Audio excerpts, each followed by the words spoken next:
যে গুলিয়াই মাৰিলেও জুবিনৰ ন্যায় লাগিব, মৰিয়াই মাৰিলেও আমাক জুবিনৰ ন্যায় লাগিব। জুবিন গাৰ্গৰ ন্যায় বিচাৰি মহানগৰ ৰাজপথৰ প্ৰতিবাদ সাব্যস্ত কৰিলে অসমীয়া যুৱ মঞ্চই জুবিন গাৰ্গৰ ন্যায় দাবীৰে উত্তল কৰি তুলিলে মহানগৰ ৰাজপথ।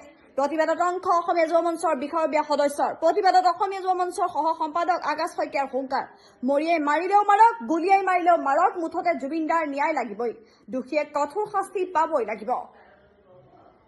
চাওক, আজি আমি যি প্ৰতিবাদী কাৰ্যসূচী লৈছো, ইয়াৰ কাৰণ হ'ল আমাৰ হিয়ামুঠু জুবিন দা। গতিকে আমি স্পষ্ট ভাষাৰে অসম চৰকাৰক কৈ দিব বিচাৰিছো, মুখ্যমন্ত্ৰী ডাঙৰীক কৈ দিব বিচাৰিছো যে গুলিয়াই মাৰিলেও জুবিনৰ ন্যায় লাগিব, মৰিয়াই মাৰিলেও আমাক জুবিনৰ ন্যায় লাগিব, স্পষ্ট কথা। গতিকে আজি ছমাহ দিন উকলি গ'ল, চৰকাৰে কি কৰি আছে? এইখন চৰকাৰে কি কৰি আছে? অসমে সুধিছে। আজি অসমৰ জনগণে সুধিছে, অসমে সুধিছে। আমি অসমীয়া যুৱ মঞ্চে তেখেতৰ অসম চৰকাৰক সুধিব বিচাৰিছো যে জুবিনৰ ন্যায় কেতিয়া প্ৰদান কৰিব? এই 5 এই কাশ্মীৰকেইটা কেতিয়া ফাঁচি দিব? ছিংগাপুৰত থকা সেই দালাল 420 কেইটাক কেতিয়া চুচৰাই অসমত আনি জেলত দিয়ে তেখেতক কেতিয়া ফাঁচি দিব? কাৰণ আমি দেখিবলৈ পাইছো যে মুখ্যমন্ত্ৰী ডাঙৰীয়াই কৈ গৈছিলে যে যদি আমি জুবিন দাক ন্যায় দিব নোৱাৰো আমাক ভোট নিদিব। এতিয়া আমি প্ৰশ্ন কৰিব বিচাৰিছো যোগেদি অসম চৰকাৰক যে সঁচাকে সঁচা অৰ্থত অসমৰ জনগণে আপোনালোকক ভোট দিবনে? ভোট লাগে? কাৰণ আজি ইলেকশ্যন হ'বলৈ আজি বেছি দিন নাই আৰু কেইদিনমান আছে। আজিলৈকে কিন্তু জুবিনৰ ন্যায় প্ৰদান কৰিব নোৱাৰিলে।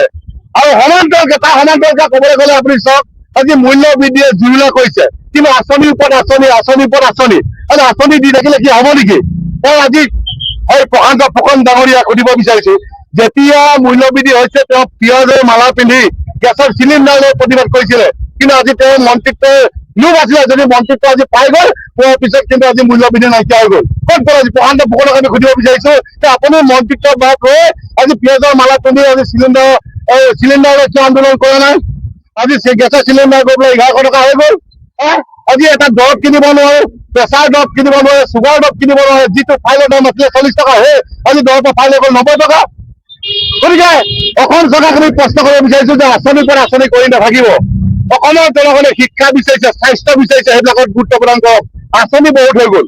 গতিকে আমি এটা কথা আপোনালোকৰ যোগেদি ক'ব বিচাৰিছো, আজি বাংলাদেশী বিধানৰ ক্ষেত্ৰতে চাওক, বাংলাদেশী যেতিয়ালৈকে অসমৰ যেতিয়ালৈকে বৰ্ডাৰ চিল নকৰিব তেতিয়ালৈকে সমাধান হ'বনে?